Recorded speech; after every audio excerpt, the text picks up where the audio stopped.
Saotra n'Andriamanitra hatranintsika ny amin'ny fafana mbola miombom-bavaka. Zava-dehibe ho antsika tsy hoe ho an'ireo izay hoe tsika ambavaka ihany, fa ho antsika izay miditra ambavaka ihany koa ny antsoina hoe prière d'intercession na fitondrana ambavaka ny hafa. Koa asaiko ampitiavana ianao fa hisy vavaka indray izay iombona antsika. Vavaka isika tompoko.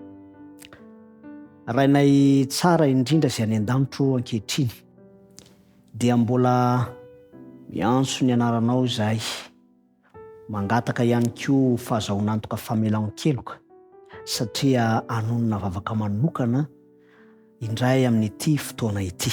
Ataovy tsapanay tompo izany fiadanam-po avy amin'ny famelan-keloka avy aminao izany.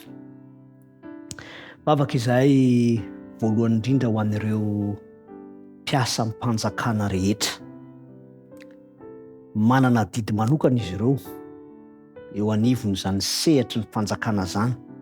Ao ny raim-pianakaviana amin'izy ireo, ao ny lehilahy, vehivavy, mety ho renim-pianakaviana koa, ny tanora, ny lehibe.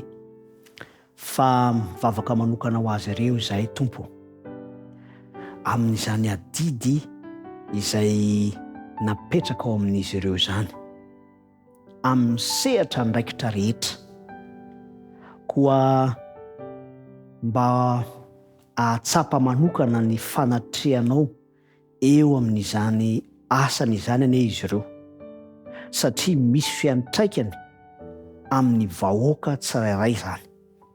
Ary ho tsapany rehetra ihany koa tompo anie fa olona izay manatanteraka ny adidiny amin'ny patrokiana ireo mpiasam-panjakana ireo.